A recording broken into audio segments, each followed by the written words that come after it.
Hello. देखिए, जितने लोग भी वीडियो की तैयारी कर रहे हैं वो काफ़ी अच्छे से सुन लें कि ये एग्ज़ाम बहुत जल्द होने वाला है और आप लोग पढ़ाई नहीं कर रहे हैं तो पढ़ाई बिल्कुल सीरियस होकर करिए। और इसका जो पेपर होगा वो आप मान के चलिए कि इसका पेपर जो होगा वो कायदे का पेपर होगा, तो हल्का पेपर नहीं आने वाला है। और सबसे इम्पोर्टेंट ये जो परीक्षा जितने भी हुए हैं, यूथ कंपटीशन का एक बुक आता है, इसको आप लोग ज़रूर बाई कर लीजिए। हमने इसको कल बाई करके लाया और इसमें क्वेश्चन देखे हैं जो आपको UPSSC के थ्रू जितने भी पेपर हुए हैं उन सब का कलेक्शन आपको मिल जाएगा और उसका लेवल आप लोग देखेंगे तो आपको पता चलेगा। जूनियर इंजीनियर का जो पेपर हुआ था उसमें जो रीजनिंग पूछा गया था, केवल आपको पजल पजल देखने को मिल रहा था। Puzzle, data sufficiency, blood relation, ऐसे टाइप के क्वेश्चन देखने को मिल रहे थे और काफ़ी अच्छे लेवल के क्वेश्चन थे। उन्हीं का कुछ क्वेश्चन हमने इस वीडियो में सॉल्व करने की कोशिश की है। आप लोग देखिएगा और लेवल इसका देखिएगा। और एक ज़रूरी बात, आप लोग रीजनिंग मजबूत करना चाहते हैं तो आप लोग बैंकिंग लेवल का भी रीजनिंग सॉल्व करना स्टार्ट कीजिए और पजल डेली लगाइए। पजल से क्वेश्चन आ रहे हैं, ब्लड रिलेशन से क्वेश्चन आ रहे हैं, डाटा सफिशिएंसी से क्वेश्चन आ रहे हैं। आपको ये नहीं पढ़ना है कि डाई सम पढ़ लिए फिर कैलेंडर पढ़ लिए, फिर ये छोटे छोटे जो चैप्टर आते हैं एसएससी में, एसएससी का आप लोग पेपर देखे होंगे। एसएससी का रीजनिंग काफ़ी कम लेवल का होता है। एसएससी का रीजनिंग उससे कहीं ज़्यादा आप लोगों का UPSSC का रीजनिंग देखने को मिलेगा। तो चलिए हम लोग इस वीडियो में देखते हैं कि कैसा लेवल है। जूनियर इंजीनियर का जो पेपर हुआ था उसका ये सॉल्यूशन हम लोग करवा रहे हैं। उसका कुछ क्वेश्चन लिए हैं और इसमें देखिए पहला ही पजल है और पजल को कैसे सॉल्व करना है। हमने एक वीडियो डाला था इंग्लिश में, तो आप लोगों का कमेंट था कि सर हिंदी में भी वीडियो डालिए। तो हम कोशिश करेंगे कि बैंकिंग लेवल का जो पजल आता है एटलीस्ट प्री लेवल का पजल हम लोग सॉल्व करें, 100-150 पजल वीडियो के पहले, और ताकि हम लोग की एक अंडरस्टैंडिंग बन जाए पजल को सॉल्व करने में। हम भी कंटिन्यू वीडियो नहीं कर पा रहे हैं, उसका कई रीज़न है, बताना उचित नहीं है। तो चलिए हम देखते हैं कि कंटिन्यू इसको करते हैं और आप लोगों को अच्छा कुछ प्रोवाइड करते हैं। तो देखिए इस पजल को हम लोग कैसे सॉल्व करेंगे। 8 व्यक्ति JKLMNOPQ यहाँ तक हैं, एक वृत्ताकार टेबल के चारों ओर बैठे हैं। सबसे ज़रूरी है कि जब भी आप पजल को सॉल्व कीजिए तो पजल को डायरेक्ट सॉल्व करने की कोशिश मत कीजिए। उसके जो डाटा दिए गए हैं पहले उसको एक किनारे लिख लीजिए। अब देखिए 8 लोग हैं तो 8 लोग कैसे बैठेंगे, ऐसे बैठेंगे एकदम आमने सामने, मतलब ये आमने सामने, ये आमने सामने, ये आमने सामने और ये आमने सामने। तो इस तरह का अरेंजिंग होना चाहिए। आप लोग 8 पजल बना रहे हैं तो अब देखिए उनमें से 6 लोग केंद्र की ओर देख रहे हैं। 6 लोग किधर, आप उत्तर की तरफ दिखा दीजिए, उत्तर की तरफ मतलब केंद्र की तरफ, और 2 लोग बाहर की तरफ। 2 लोग कहाँ देख रहे हैं, बाहर की तरफ। अब आगे देखिए क्या लिखा गया है। अब ये तो पता नहीं है कि कौन अंदर देख रहा है कौन बाहर, तो यहाँ से हम लोग स्टेटमेंट को सॉल्व करते हैं। यम जे के ठीक बाईं तरफ है, यम जे के ठीक बाईं तरफ, यम जो है जे के ठीक बाईं तरफ है। अब जे किधर देख रहा है किधर नहीं हमें कुछ नहीं पता है, हम इतना मान के चलते हैं कि वो अंदर की तरफ देख रहा होगा। आगे पढ़ते हैं। यल यन के दाएं दूसरे स्थान पर है। यल जो है यन के दाएं दूसरे स्थान पर है। तो इसको हम लोग कैसे सॉल्व करेंगे, इसको देखिए।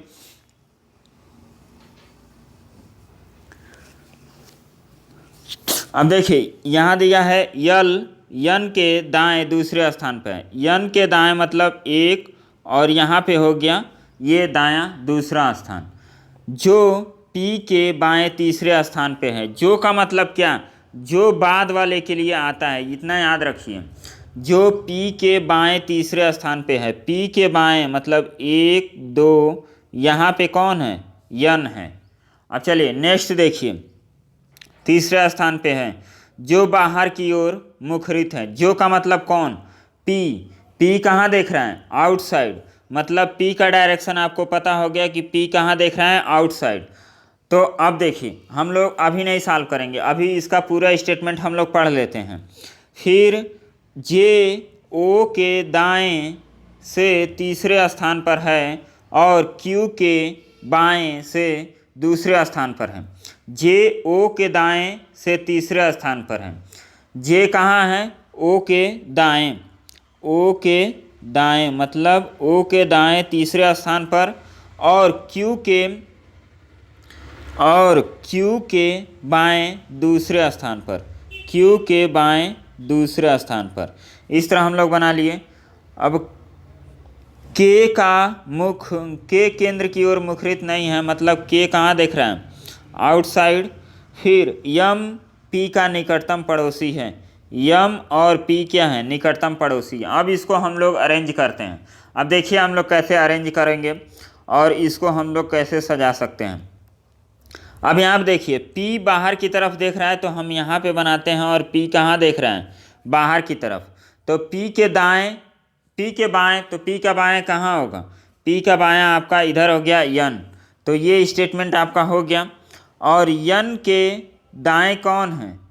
यन के दाएं यल है, मतलब यल यहाँ भी आ सकता है और यल यहाँ भी आ सकता है। तो अभी इसको अभी रहने देते हैं। अब देखिए हम लोग क्या कर सकते हैं, लगा सकते हैं पी और यम। पी और यम को हम लोग यहाँ सेट कर सकते हैं। तो पी और यम को कहाँ सेट करेंगे? पी यदि यम को हम यहाँ सेट करते हैं तो जे भी यहीं सेट होगा, हो गया। और फिर यदि जे यहाँ पे सेट होगा तो ओ को सेट करने के लिए हम लोगों को यहाँ और फिर क्यू को यहाँ, तो इस तरह हम लोगों को सेट करना पड़ेगा। अब चलिए कोई ना कोई कंडीशन लेके तो हमें सॉल्व करना ही पड़ेगा। तो अब इसको देखिए, हम यम को यहाँ मान लिए, जे को हम यहाँ मान लेते हैं। तो जे यहाँ हो गया, तो ये वाला भी कंडीशन हो गया। और जे के कौन है? बाएं हैं। तो जे के बाएं कब होगा? जब जे अंदर की तरफ यहाँ देखेगा। तो जे अंदर की तरफ देख रहा है। फिर देखिए अब हमें क्या करना है? अब इस कंडीशन को लीजिए, इस कंडीशन को हम लोग लेंगे। तो जे और ओ के बीच में दो लोग हैं, तो जे और ओ के बीच में हम यहाँ पे ओ को सपोज कर लेते हैं। तो ओ यदि अंदर देखेगा तो यहाँ ओ से तीसरे स्थान पे, तो 1 2 तीसरे स्थान पे ये हो गया। और क्यू को आपको यहाँ पे मानना पड़ेगा। और क्यू के कहाँ हैं? क्यू के बाएं हैं। तो ये भी कहाँ देखेगा? अंदर की तरफ देखेगा। तो यल और यन के बीच में यल है, यल और यन के बीच में एक लोग हैं, तो यल आपका यहाँ हो जाएगा। और यन के कहाँ हैं? यन के दाएं हैं, तो ये भी कहाँ दिखेगा? अंदर की तरफ देखेगा। और बच कौन गया? ये बच गया के। और के को यहाँ बोला गया है कि ये बाहर की तरफ देख रहा है, तो यहाँ बाहर की तरफ। तो देखिए के बाहर की तरफ, पी बाहर की तरफ, तो यम कहाँ जो हो जाएगा? अंदर की तरफ देखेगा। तो इस तरह हम पजल को सॉल्व कर सकते हैं। आप कंडीशन बना के भी सॉल्व कर सकते हैं। आप शुरू में यम को यहाँ भी लेके सॉल्व करेंगे तो आपका 2-3 कंडीशन बनेगा। तो आप लोग इस तरह सॉल्व करेंगे बार बार, तो आप लोगों से पजल सॉल्व होगा। और हम कोशिश करेंगे कि पजल का स्पेशल वीडियो बनाएं, केवल उसमें पजल पढ़ाएं और बैंकिंग लेवल का रीजनिंग पढ़ाएं, ताकि आप लोगों की अंडरस्टैंडिंग और अच्छी हो।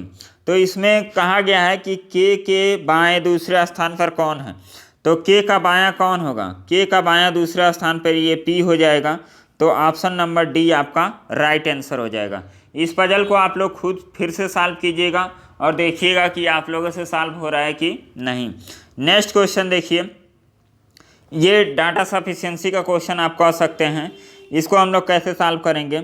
कथन दिया है Rajan is taller than Raman, who is taller than Rajan. Rajan किससे रोयन किससे बड़ा है? रोयन बड़ा है, पूरा नहीं लिखते हैं, रोयन बड़ा है। Royan is taller than Raman, RA। Who is taller than Rajan, तो यहाँ हो गया राजन। अब कंक्लूजन दिया है Royan is tallest, Royan is tallest, तो ये भी सही है, पहला कंक्लूजन सही है। दूसरा क्या है? मतलब रोयन तीनों में से लंबा है, तो तीनों में से क्या लंबा है? रोयन। फिर राजन तीनों में से छोटा है, तो राजन तीनों में से छोटा है, मतलब ये भी कंक्लूजन क्या हो गया? सही हो गया। तो इसमें आपका ऑप्शन डी हो जाएगा। ये कथन था और कथन के आधार पे दो निष्कर्ष दिए गए थे। आपको बताना था कि दोनों निष्कर्ष सही है कि गलत है। तो इसमें दोनों निष्कर्ष क्या हैं, सही हैं। तो आप इस क्वेश्चन को ऐसे करेंगे। अब यहाँ पे देखिए, यहाँ पे क्या क्वेश्चन दे रहा है, इसको देखिए। निम्न में से कौन सा कथन इस समय का निर्णय लेने के लिए इस्तेमाल किया जा सकता है? अभी क्या समय हो रहा है? अभी क्या समय हो रहा है, इसका हम लोग कैसे टाइम बता सकते हैं? मिनट और घंटा दोनों के कांटे एक ही दिशा में इंगित हैं। अब देखिए, ये क्लॉक है, ये 12 हो गया, 6 हो गया, 3 हो गया, 4 हो गया। अब मिनट और घंटा के जो सुई हैं एक ही दिशा की ओर इंगित है, मतलब इसमें कई डायरेक्शन बन सकता है कि इधर भी इंगित हो सकते हैं, इधर भी हो सकते हैं, इधर भी हो सकते हैं, इधर भी हो सकते हैं।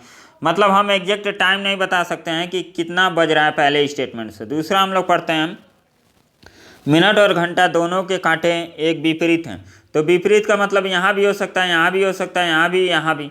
तो इससे भी हम नहीं बता सकते हैं कि कौन कहाँ क्या कितना बज रहा है। थर्ड पढ़ते हैं, मिनट और घंटा दोनों के कांटे लंबवत हैं। लंबवत का मतलब ये, फिर इधर भी लंबवत हो सकते हैं, इधर भी लंबवत हो सकते हैं, इधर भी लंबवत हो सकते हैं। तो इससे भी हम नहीं बता सकते हैं कि कितना टाइम बज रहा है। तो डी ऑप्शन है, प्रॉब्लम कांट बी सॉल्व।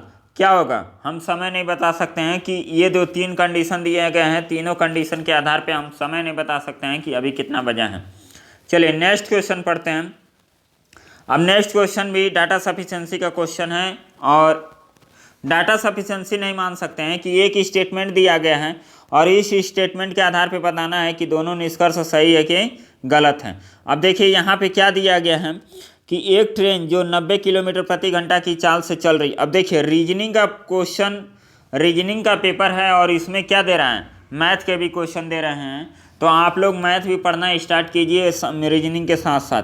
यदि मैथ और रीजनिंग दोनों में आप लोगों का कमांड सही रहेगा, तभी आप जाके वीडियो के पेपर में 45 प्लस स्कोर कर पाएंगे, नहीं तो वहीं 35-30 पे अटके रहेंगे।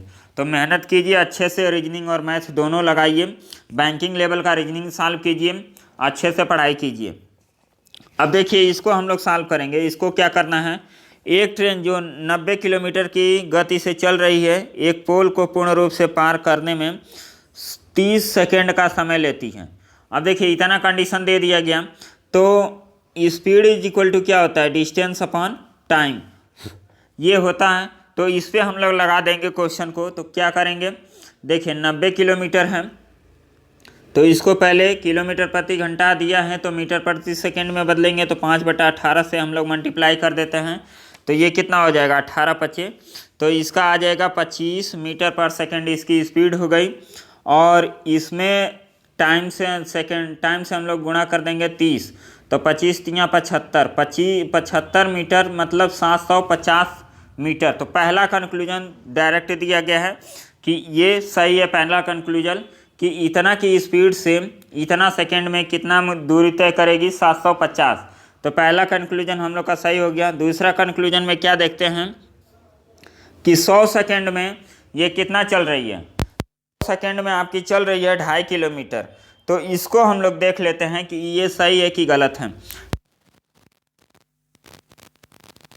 गुणे 5/18 फिर 2.5 किलोमीटर, तो इसमें 1000 से मल्टीप्लाई कर दीजिए, तो ये आपका टी निकल जाएगा। यदि टी 100 आ जाएगा तो आपका सही हो जाएगा। इससे आप काटेंगे तो ये हो जाएगा 25, और 25 को इससे काट देंगे तो, और ये 100, तो ये भी 100 आ गया आपका।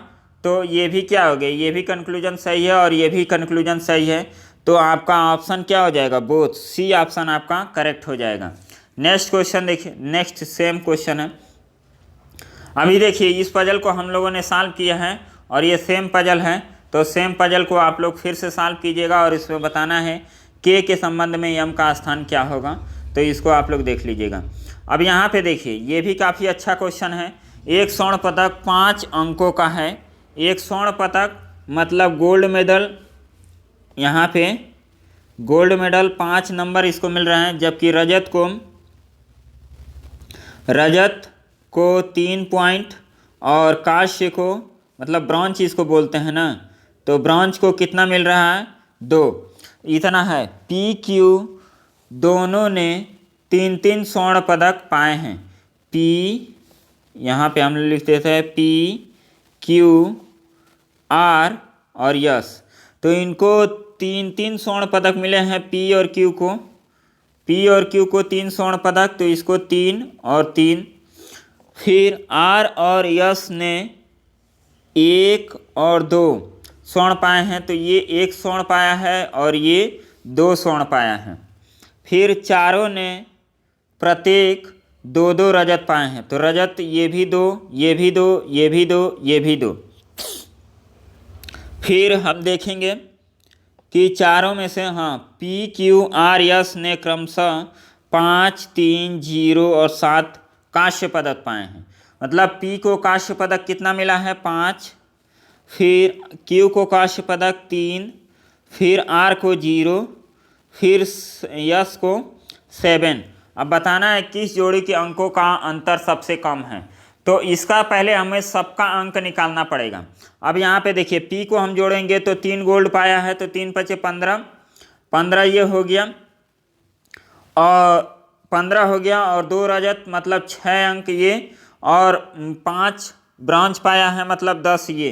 तो इसका टोटल कितना हो गया? 16, 31 ये हो गया 31।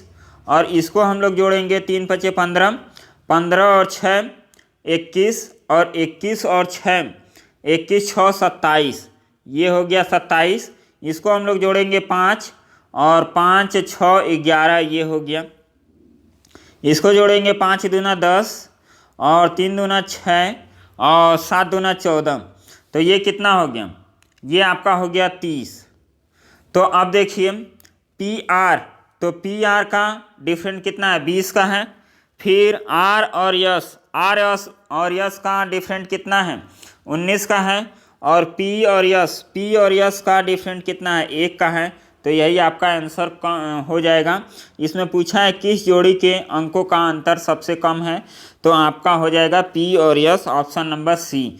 तो इस तरह क्वेश्चन को आप लोग सॉल्व करेंगे तो आपका आंसर करेक्ट आएगा। ये सब टाइम टेकिंग क्वेश्चन होते हैं। यहाँ पे देखिए ये डाटा सफिशिएंसी का क्वेश्चन है, इसको हम लोग लगाते हैं। यहाँ पे आपके 4 दिए गए हैं स्टेटमेंट, इसको हम लोग को प्रूव करना है। अब यहाँ पे देखिए ए का मूल्य क्या है? यदि ए और बी 2 अलग अलग पूर्णांक हैं और इनका गुणनफल a × b = 40 दिया है। a ऑड इंटीजर है और b क्या है? b बड़ा है a से, और a क्या है? ऑड है। तो हम जानते हैं कि 8 × 5 कितना होता है? 40 होता है। तो 8 × 5 = 40, तो यहाँ पे b को हम रख दें और a को यहाँ रख दें तो हमारा आंसर निकल जाएगा। तो यहाँ पे कौन होगा? दोनों स्टेटमेंट को मर्ज करना पड़ेगा। तो यहाँ पे ऑप्शन नंबर सी, कथन 1 और 2 दोनों साथ मिलाकर समस्या का उत्तर देने के लिए पर्याप्त हैं। तो दोनों आपका सही हो जाएगा। नेक्स्ट क्वेश्चन देखिए ब्लड रिलेशन का। हैरी ने मैरी का परिचय अपने पिता के इकलौते पुत्र की बहू के रूप में कराया। हैरी को हम यहाँ लिखते हैं ने मैरी का परिचय अपने पिता के इकलौते पुत्र की बहू, इकलौते पुत्र की बहू मतलब इनके लड़के का क्या होगा? ये मैरी यहाँ हो जाएगी। मैरी हैरी के इकलौते पुत्र से किस प्रकार संबंधित हैं? तो क्या हो जाएगा? वाइफ हो जाएगा। काफ़ी सिंपल क्वेश्चन, कुछ सिंपल क्वेश्चन है, कुछ कठिन क्वेश्चन है। ये देखिए ये यूपीएससी का फेवरेट क्वेश्चन है और इसको कैसे सॉल्व करना है। हॉकी फुटबॉल में अर्हता मतलब पासिंग के लिए एलिजिबिलिटी, पास करने के लिए आवश्यक न्यूनतम क्या होना चाहिए? क्रमशः 13 वर्ष हॉकी में और 15 वर्ष फुटबॉल में न्यूनतम वजन होना चाहिए 50 और 56 का, और अधिकतम मान्य लंबाई होना चाहिए 160 और 165। वसुधा 13 वर्ष की है, मतलब हॉकी के लिए क्वालिफाई है वेट के उम्र के हिसाब से। वजन है 48, जबकि दोनों जगह वजन क्या किया गया है? 50 और 56। तो यहाँ पे क्या हो जाएगी? डिस्क्वालीफाई हो जाएगी। इसका हाइट तो है 161, लेकिन आप देखिए वजन ही नहीं है, तो वजन ही नहीं है तो क्या होगा, ना ही फुटबॉल के लिए ना ही हॉकी के लिए, दोनों के लिए ये एलिजिबल नहीं है। सेम टाइप का ये भी क्वेश्चन है कि नौकरी पी के लिए एलिजिबिलिटी क्राइटेरिया क्या है, पास करने के लिए अधिकतम उम्र होना चाहिए 30 और 10वीं में 50% से अधिक होना चाहिए और कार्य अनुभव होना चाहिए 3 वर्ष का।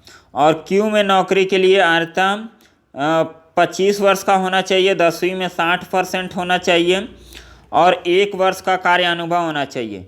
राहुल के पास 10वीं में 48% है। अब 48% है, जबकि पी और क्यू दोनों जगह नौकरी पाने के लिए कम से कम तो 50% यहाँ पी के लिए और 60% क्यू के लिए होना चाहिए, और जबकि वो पाया कितना है 48%, तो वो दोनों जगह एलिजिबल नहीं होगा, नाइदर पी नॉर क्यू। अब देखिए इसको हम लोग सॉल्व करते हैं। 4 लड़के पी क्यू आर यस हैं। फुटबॉल के गेम में एक बचाव की स्थिति लेने में उन्हें दी गई प्राथमिकता है, ये इस तरह है, हमले की स्थिति में ये हैं और मध्य क्षेत्र में ये हैं। यदि P उपलब्ध नहीं है, यदि P उपलब्ध नहीं है तो मध्य क्षेत्र की स्थिति कौन खेलेगा। अब देखिए मध्य क्षेत्र की स्थिति के लिए ये हैं P is greater than yes is greater than Q is greater than R।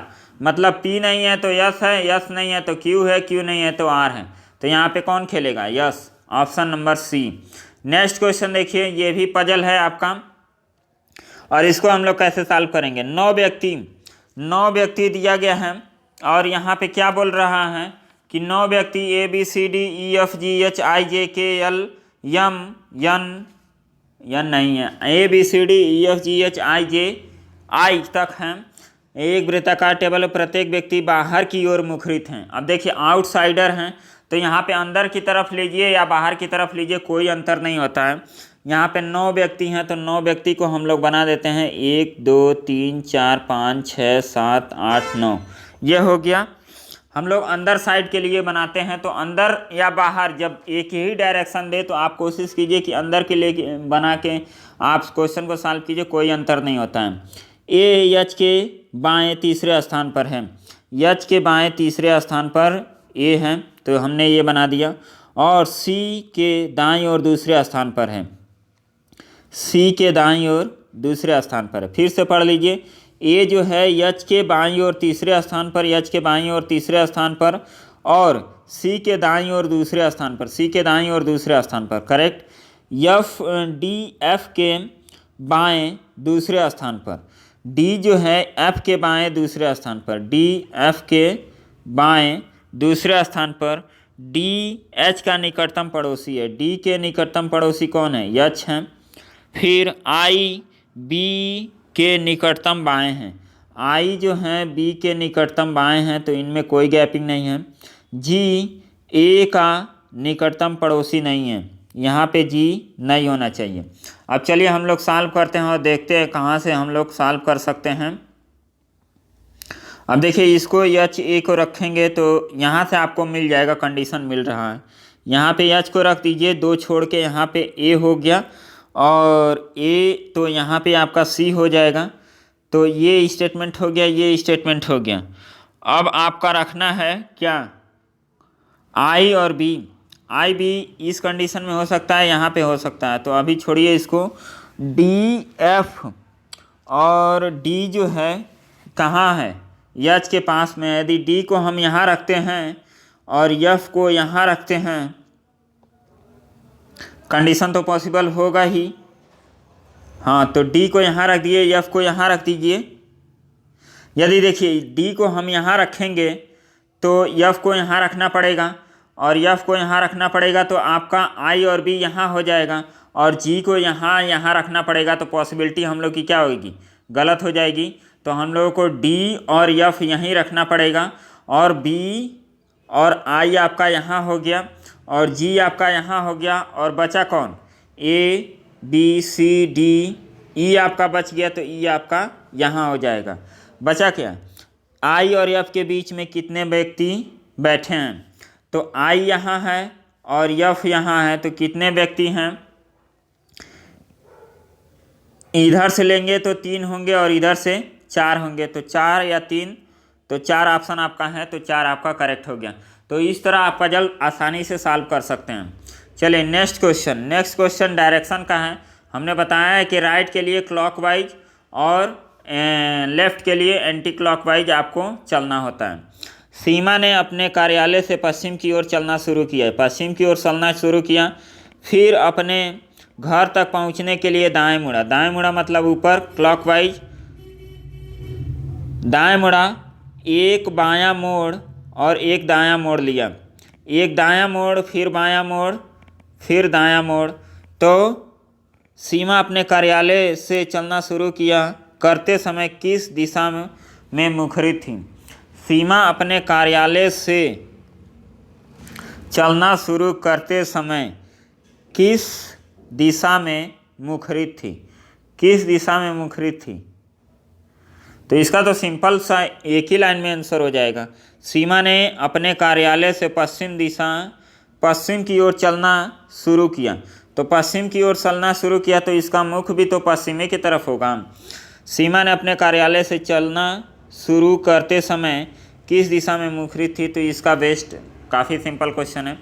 यहाँ पे देखिए, प्रीति अपने भाई के पुत्री, प्रीति जो है यहाँ पे प्रीति हो गई, ये लेडीज़ हो गई, अपने भाई, भाई का मतलब ये भाई की पुत्री, पुत्री की बहन, पुत्री की बहन अंजलि की रिसेप्शन पार्टी में गई। अंजलि प्रीति से किस प्रकार संबंधित हैं?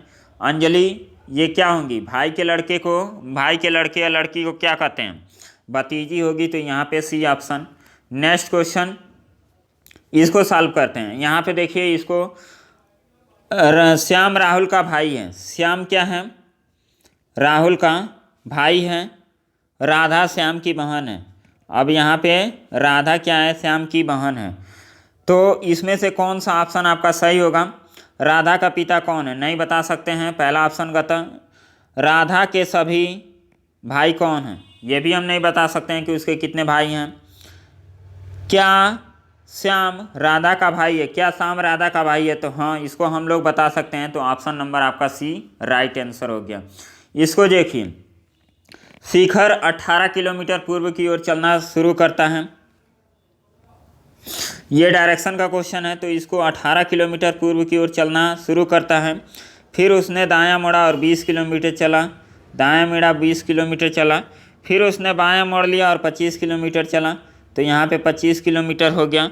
फिर उसने बायां मुड़ा और 20 किलोमीटर चला, फिर इसने 20 किलोमीटर चला, फिर उसने दायां मुड़ा और 10 किलोमीटर चला, मतलब इधर मुड़ेंगे तो 10 किलोमीटर, फिर उसने बायां मुड़ा और 24 किलोमीटर चला, मतलब ऊपर की तरफ, अंत में बाएं मुड़ के 35 किलोमीटर चला। तो इसको आप लोग लगाइएगा। देखिए, हमारे पास जगह नहीं है इसलिए हम नहीं लगा पा रहे हैं। यहीं पे कहीं आएगा इसका बिंदु, तो शुरुआती बिंदु से कितना दूरी पे होगा इसको आपको बताना है। कमेंट करके बताइएगा इस क्वेश्चन को कितना आंसर आएगा। देखिए, लास्ट क्वेश्चन हम लोग लगा लेते हैं। इसका लास्ट क्वेश्चन का आंसर क्या होगा? राजन रूपा की सास के इकलौते पुत्र ऋषि का पुत्र हैं। राजन रूपा की सास, यहाँ पे रूपा हो गई, इनके हस्बैंड हो गए ये, और इनकी माताजी ये। रूपा की सास के इकलौते पुत्र ऋषि ये हो गए, का पुत्र है, पुत्र ये राजन हो गया। तो ऋषि राजन से किस प्रकार संबंधित है? पिता होगा। तो ये काफ़ी आसान क्वेश्चन। तो इस टाइप का क्वेश्चन है, तो आप लोग कोशिश कीजिए कि ये जो बुक हमने पहले बताया है, इस बुक को आप लोग ज़रूर परचेज कर लीजिए। यूथ कंपटीशन का प्रीवियस ईयर का कलेक्शन आप लोगों को मिल जाएगा, और इसमें आप लोगों को हिंदी, रीजनिंग, मैथ और जीके जीएस के सारे क्वेश्चन मिलेंगे। उसको सॉल्व कीजिए और अच्छे से प्रैक्टिस कीजिए। और वीडियो का एग्ज़ाम 100% आप लोगों का होगा। जो लोग अभी संशय में हैं, आप लोग पढ़ाई स्टार्ट कर लीजिए और अच्छे से पढ़ाई प्रिपरेशन कीजिए। ये वीडियो का एग्ज़ाम आपका 100% होगा, और कोशिश करेंगे कि हम भी अब कंटिन्यू रखें, ताकि अब क्लियरेंस मिल चुका है कि वीडियो का एग्ज़ाम होगा और 100% होगा। डबल बेंच का एक सुनवाई में फैसला रिजर्व करने का मतलब ये है कि वो आयोग के संबंध में ही फैसला देगा, आयोग के सपोर्ट में ही, स्टूडेंट के सपोर्ट में वो फैसला नहीं देगा। और आयोग पहले ही कह चुका है कि परीक्षा हम दोबारा कराएंगे। तो 10 मार्च को इलेक्शन ख़त्म होगा, रिजल्ट भी आएगा, उसके बाद देखिए कितना जल्दी एग्ज़ाम होता है। आप लोग प्रिपरेशन कीजिए, आप लोग लेवल देख लीजिए रीजनिंग का क्या लेवल है। पजल कम से कम 2-3 पजल डेली सॉल्व कीजिए और अच्छे से पढ़ाई कीजिए। चलिए मिलते हैं नेक्स्ट वीडियो में, तब तक के लिए बाय, धन्यवाद।